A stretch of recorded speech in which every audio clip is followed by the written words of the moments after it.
Having been tracking the construction industry for almost 40 years, Glenigan knows the building cycle inside out.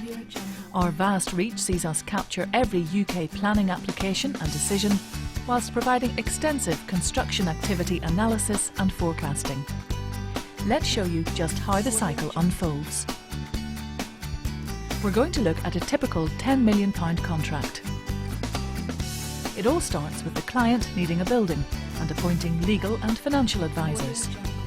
The professional construction consultant team is then appointed to advise on the project and steer the procurement process. The professional construction consultant team typically consists of an architect, a structural consultant, a building services consultant and a cost consultant. The team provide the client with project management and procurement services, drawing up the designs for submission to the local planning authority, while also establishing bills of quantities based on these detailed designs. The local planning authority grants the outline planning and sets up local consultation and planning committee meetings to get wholesale approval. Having received approval from the local planning authority, the process of inviting preferred contractors to tender can begin. The opportunity to tender is open.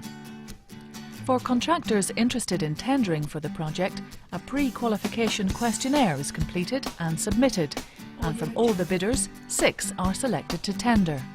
The shortlisted contractors submit tenders and 2 are selected for further negotiations to decide which contractor will be appointed. Glenigan tracks every stage of the planning and contracting process, notifying our clients when contract tenders have been invited and bids are required for submission. We identify bidders through our research and our exclusive partnership with the Builders Conference and monitor projects to identify the successfully appointed main contractor. The local authority gives planning consent and returns to the planning committee to present the final submissions. The appointed main contractor then invites Tier 2 package contractors to bid for specialist elements of the project, such as foundations, structural concrete and steel work, glazing, building services, roofing and fit-out packages. The main contractor then appoints Tier 2 firms.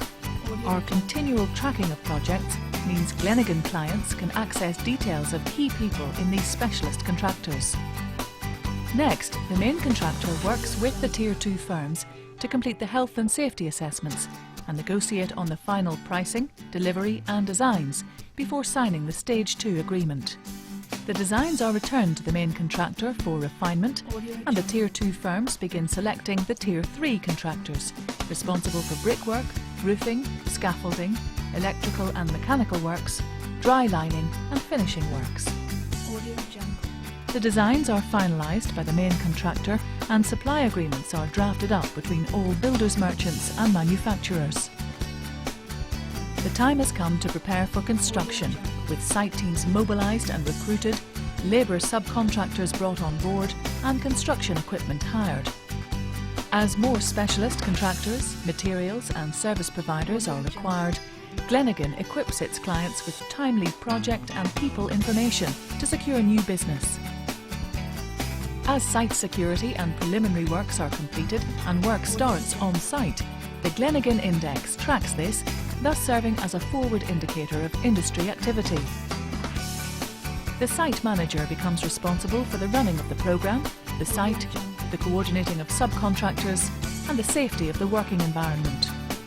The building is carefully completed and claims can now be placed for Tier 2, completion and main contractor milestones.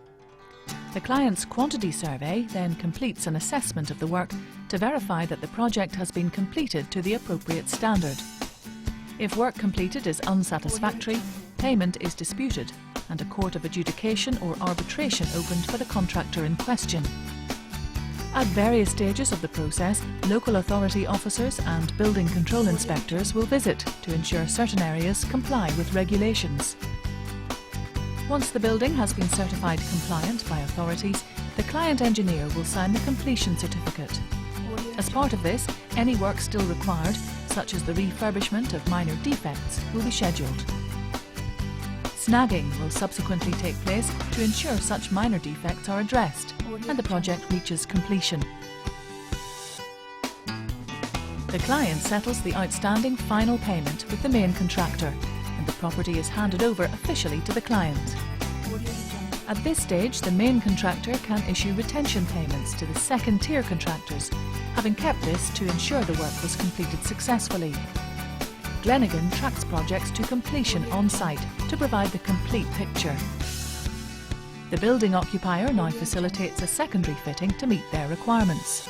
A warranty period is also established to cover the cost of any repairs, and a management contract is also put in place to ensure the ongoing upkeep and maintenance of the building. As well as tracking new builds and refurbishments, Glenigan also identifies companies moving premises. And that's the building cycle.